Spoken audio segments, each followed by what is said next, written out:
বিষয়ে আলোচনা করতে আমাদের সঙ্গে যোগ দিচ্ছেন চট্টগ্রাম বিশ্ববিদ্যালয়ের আন্তর্জাতিক সম্পর্ক বিভাগের অধ্যাপক ডক্টর ফরিদুল আলম। আপনাকে স্বাগত জানাচ্ছি ইন্ডিপেন্ডেন্ট সংবাদে। এবং শুরুতেই যে বিষয়টা বলবো যে সব জাহাজ আটক করলেও কিন্তু একটি গাজার উপকূলের একদম কাছে পৌঁছেছে। ইসরায়েলি আগ্রাসনের বিরুদ্ধে আসলে এটা কি এক ধরনের বিজয় বলবেন? আপনাকে ধন্যবাদ।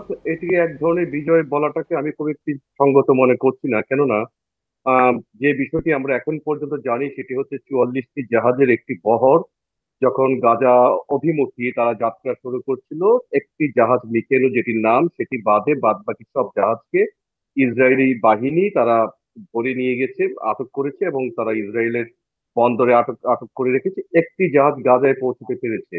এটিকে বিজয় বলার কোনো কারণ আমি দেখছি না, কারণ এই জাহাজটিকেও কিন্তু যে ইসরায়েলি বাহিনীরা তারা নিয়ে যাবে, ইসরায়েলি বন্দরে আটক করবে এবং এবং যাদেরকে যারা আটক আছে তাদেরকে ফেরত পাঠানো হবে। বরং আমি যে বিষয়টিকে এখানে বেশি গুরুত্ব দিয়ে দেখতে চাই সেটি হচ্ছে যে এই যে যেসব অধিকার কর্মীরা ইসরায়েলের রক্ত চক্ষুকে উপেক্ষা করে গাজা অভিমুখী যাত্রা শুরু করলো, আমি তাদের প্রত্যেকটি অভিনন্দন, প্রত্যেকটি সাধুবাদ জানাতে চাই যারা ইসরায়েলের হাতে আটক হয়েছে।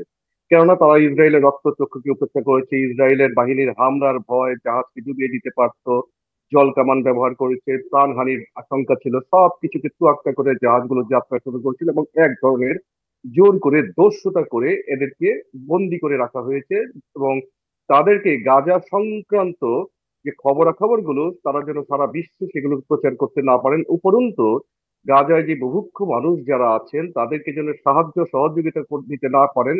এবং ইসরায়েল যে অসভ্য আচরণ করে গাজার নিরীহ মানুষদেরকে প্রাণহানি করে যাচ্ছে প্রতি মুহূর্তে, অনাহারে রেখেছে, এই মৃত্যুর মিছিলকে আরো ভারী করতে চায়। পুরো বিষয়গুলোকে যখন বিশ্বের সমস্ত মানুষের কাছে যখন প্রচারের একটি উদ্যোগ নেওয়া হয়েছিল এবং সেটা একটি খুব রিস্কি একটি কাজ ছিল, সেই কাজের সাথে যারা জড়িত আমি তাদের প্রত্যেককে অভিনন্দন সাধুবাদ জানাতে চাই। আমি মনে করি তারা ইসরায়েলের হাতে আটক থাকলেও তাদের প্রত্যেকেরই জয় হয়েছে এবং এটি তো মানবতার যদি জয় আপনার কাছে হয়েছে। জানতে চাই যে অধিকার কর্মীদের আটকের ঘটনায় বিশ্ব নেতারা কিন্তু নিন্দা জানিয়েছেন, কিন্তু মধ্যপ্রাচ্য এবং বেশিরভাগ মুসলিম নেতাদের কিন্তু নিশ্চুপ দেখা গেছে। এর কারণটা কি? এটি খুব গুরুত্বপূর্ণ একটি কথা বলেছেন। আপনি বললেন যে বিশ্ব নেতারা নিন্দা জানিয়েছেন, আমি বিশ্ব নেতাদের মধ্য থেকে খুব উল্লেখযোগ্য সংখ্যক নেতার মুখ থেকে কিন্তু এই বিষয়ে নিন্দা বাক্য উচ্চারিত হতে শুনিনি। জর্জিয়া মেলানির কথা বলেন, ইটালির প্রধানমন্ত্রী, বেলজিয়ামের কথা এখানে আসলো, তুরস্কের প্রেসিডেন্টের কথা আসলো, কিন্তু মুসলিম বিশ্বের যে বাদ বাকি গুরুত্বপূর্ণ দেশ যেগুলো আছে, সৌদি আরব, পাকিস্তান সহ আরো কিছু দেশ, এমনকি মার্কিন যুক্তরাষ্ট্রের পক্ষ থেকে একটি বিষয়ে এটি নিয়ে একটি কথা উচ্চারিত হয়নি।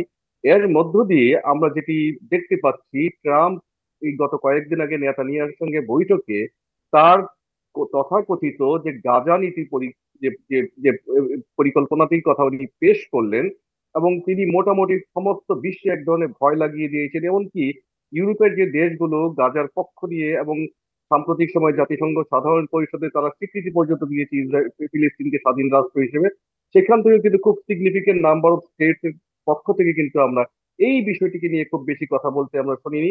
এর মধ্য দিয়ে আমরা যেটি মনে করছি, গাজায় একদিকে যেমন মৃত্যুর মিছিল ভারী হয়ে আসছে, ইসরায়েলের এইসব বর্বরোচিত কর্মকাণ্ড একই সাথে যখন সাংঘাতিক রকম ভাবে প্রকট হয়ে আসছে, এই সব কিছু থেকে আমরা যেটি বুঝতে পারি ফিলিস্তিনের মুক্তিকামী জনগণের যে দীর্ঘকালের মুক্তির আকাঙ্ক্ষা সেটি যেন ক্রমেই আরো স্তীমিত হয়ে যাচ্ছে। সাধারণ আসলে মানুষ। আমি একটু জানতে চাইবো যে ইসরায়েলি গণহত্যা এবং আগ্রাসনের বিরুদ্ধে কিন্তু বিশ্ব জনমত ঐক্যবদ্ধ হয়ে প্রতিবাদ জানাচ্ছে, কিন্তু তারপরেও দেশটিকে থামানো কেন যাচ্ছে না? থামানো যাচ্ছে না, বিশ্ব জনমত একদিকে এক হয়েছে, কিন্তু বিশ্বের যে রাজনৈতিক নেতৃবৃন্দের প্রচেষ্টাহীনতা কিংবা ব্যর্থতা সেটি একটি বড় কাজ বিষয় হিসেবে কাজ করছে। এবং আপনি খেয়াল করবেন যে গাজায় গণহত্যা যারা চালাচ্ছে ইসরায়েলি বড় বড় বাহিনী, সেই ইসরায়েলের ভেতরে কিন্তু সাধারণ মানুষরা প্রতিনিয়ত হাজার হাজার মানুষ কিন্তু প্রতিদিন কিন্তু এই গাজার মানুষের পক্ষ নিয়ে এবং ইসরায়েলের বর্তমান নেতানিয়াহুর কর্মকাণ্ডের বিপক্ষে মিছিল করছে, আন্দোলন করছে। মার্কিন যুক্তরাষ্ট্রের সাধারণ মানুষ, কোটি কোটি মানুষের করের টাকায় যে রাষ্ট্র পরিচালিত হয়, তারা বলছে যে এই করের টাকা দিয়ে যেখানে ভালো কিছু করা যেত সেটি না করে মানুষ হত্যা করা হচ্ছে। ইউরোপের দেশগুলো বলছে কোটি কোটি মানুষ সারা বিশ্বে যে কাজগুলো করছে, কিন্তু আমরা শুধুমাত্র দেখতে পাচ্ছি রাজনৈতিক নেতৃত্ব শুধুমাত্র তাদের হীন রাজনৈতিক যে লোভ আছে, স্বার্থ আছে, সেগুলোকে চরিতার্থ করার জন্য এই প্রচেষ্টা থেকে, মানুষের যে মানবিক প্রচেষ্টা থেকে তাদের দৃষ্টি সরিয়ে রেখেছে এবং আজকের এই অপকর্মগুলিকে পরিচালনা করে যাচ্ছে। জি, ডক্টর ফরিদুল আলম, আপনাকে অসংখ্য ধন্যবাদ আমাদের সাথে যুক্ত হওয়ার জন্য।